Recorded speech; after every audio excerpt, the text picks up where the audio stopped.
Each year, $70 million goes into some of the most cutting-edge renewable energy research in the world, right here at the University of Texas. David Tuttle says their research extends into a variety of energy prospects, but their most recent study, titled The Full Cost of Electricity, explains the prospects of moving toward low-cost renewables through a regional and economy-first lens. What we're seeing in the ERCOT Texas grid market is this interesting combination of wind, solar, and natural gas-based generation.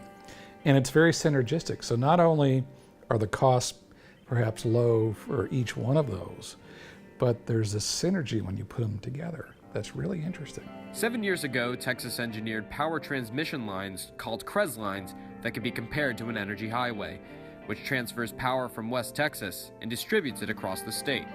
In West Texas, the wind blows harder at night.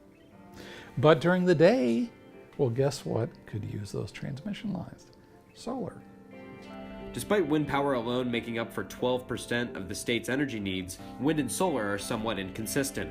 Even working at maximum efficiency, they cannot alone be responsible for powering the grid.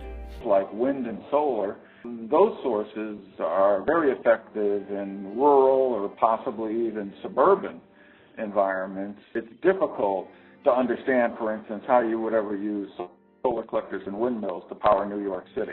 Communications Director of ITER USA, Mark Uron, is part of the largest renewable energy experiment in the world.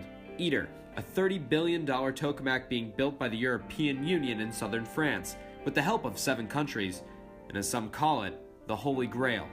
ITER's objective is to demonstrate the scientific and technological feasibility of fusion energy by sustaining a burning plasma of hydrogen isotopes.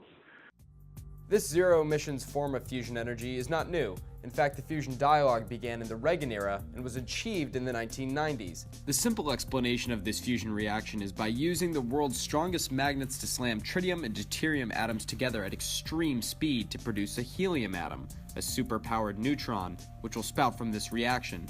And the thermal energy released is quantified by 676 units. And for scale, a typical American uses 1 unit of energy each year. The ITER project will be the largest scientific project in the world. Right now, it is. Dr. William Rowan has worked with the Fusion Department of UT's Energy Institute for over 3 decades and is playing a large role in the ITER diagnostics technology. The Institute for Fusion Studies there at the University of Texas, Austin, they're one of the premier groups in theory. The University of Texas system has been awarded almost $6 million, the bulk of that involving research and development on a calibration and diagnostic systems. In a more general sense, you might say we're measuring the energy that's contained in the electrons in ITER. The device they are nearly finished designing in the Robert Lee Moore lab would be able to measure the reaction occurring within a burning plasma that's up to 10 times as hot as the sun's core. With this thermal energy diagnostic, you can actually look into the plasma. You can actually detect these events occurring that would reduce the efficiency. You can use that as a feedback control to do something else to the plasma to get rid of those problems. Uron says the physics problems are easily fixed. The problems of keeping consistent funding from 2010 through the experiment's completion in 2030 is much harder. Trying to keep perfect alignment in cash flow across 7 international partners is a real challenge. Any one or more of the partners could be facing budget constraints in their national process. Congress has annually budgeted $125 million to ITER USA, and that could be cut up to 60%, according to President Donald Trump's tax plan. We need to be planning now. We're going to have something else. Coal's going to be gone. Fusion is likely going to be an important thing for us. It's part of our energy. It'll be part of an energy portfolio. It won't be the whole story. What might swing even the most conservative politicians is not the scare of climate change, but the promise of jobs. Texas is a conservative state, but there's a lot of support for wind power.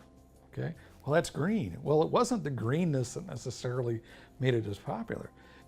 Well, now there are jobs there, installing, repairing, maintaining these huge wind turbines.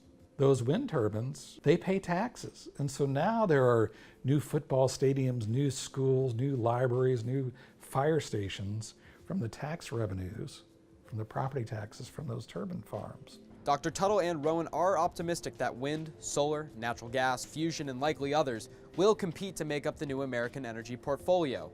The research is there, but it's up to the governing bodies at every level to decide how quickly they want to embrace it. And that's what it's about, is pushing the frontier forward and understanding how to take something that we didn't know how to do before, and now we can harness it.